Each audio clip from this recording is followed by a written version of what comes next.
Welcome to the Humanizing Work Mailbag, where we answer questions from the Humanizing Work community. If you've got a question that you'd like us to answer, email us at mailbag@humanizingwork.com and we'll see if we've got a good answer for you.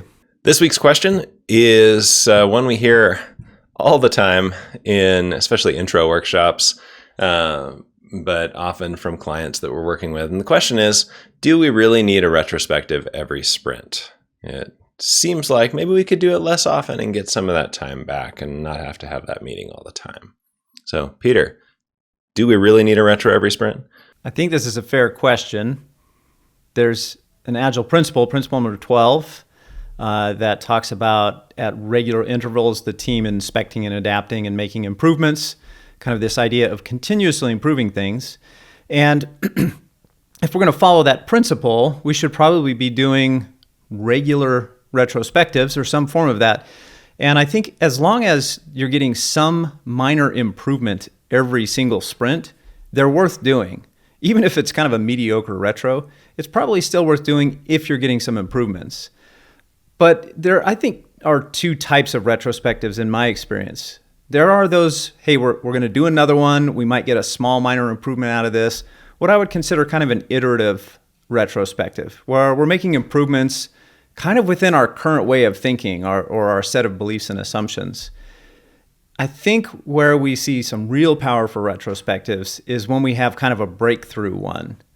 And I came across this quote from Stephen Covey that I'm going to paraphrase, not directly quote, but he said that every breakthrough includes breaking from some current way of thinking.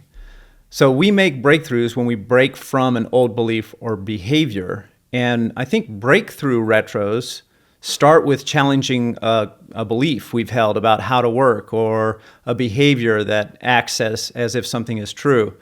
And I'm thinking about retrospectives that I've facilitated, and I'm remembering a set of retrospectives on the very first team where I was a Scrum Master. This would have been around 2006. And I actually still have some burn down charts from those sprints because this was one of the pieces of data we were reviewing in those retrospectives.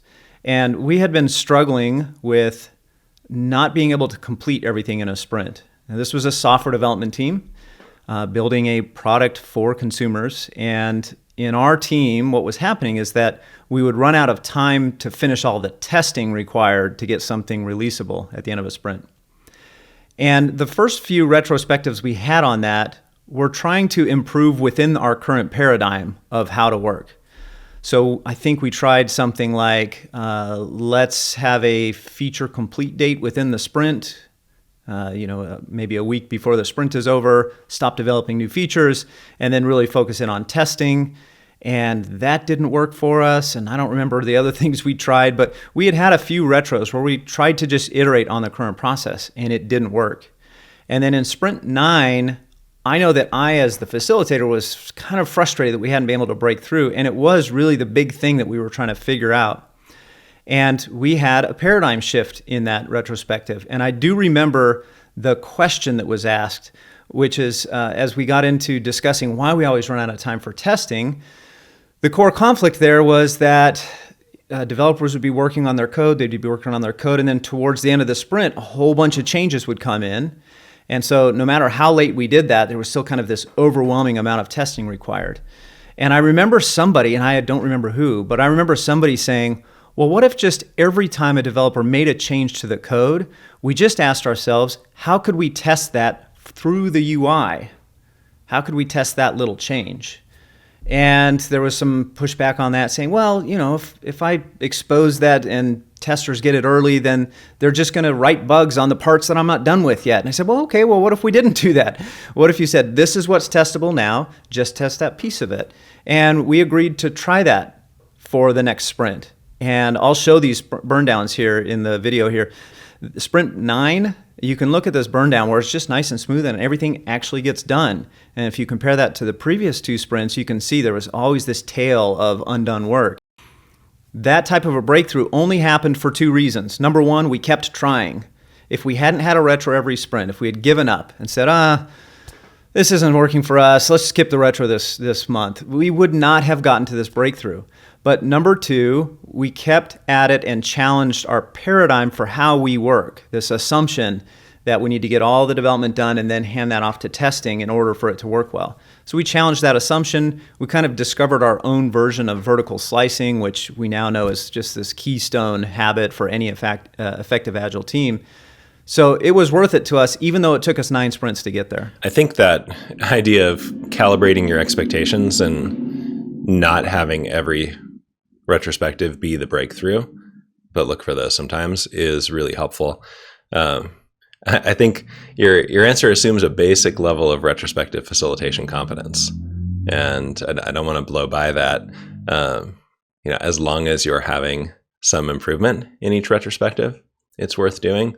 I wonder if the person who asked us this question is feeling like we're never actually having any improvement in our retrospectives. And in that case, I think the answer is yes, partly calibrate your expectations and expect small changes frequently, but also improve how you facilitate your retrospectives. And sometimes this is structural. The most common default retro approach that people do, what worked, what didn't, what should we change, really solicits interpretations and proposed improvements. And all the low-hanging fruit that people can come up with independently gets taken care of pretty early on a team. Ironically, when it feels like this isn't working and we're spending too much time collecting them, I see teams go to, well, let's submit those asynchronously, and then we can just talk about them in the meeting. So you move from, we have a little bit of shared experience to talk about, to now we're not going to talk about it at all.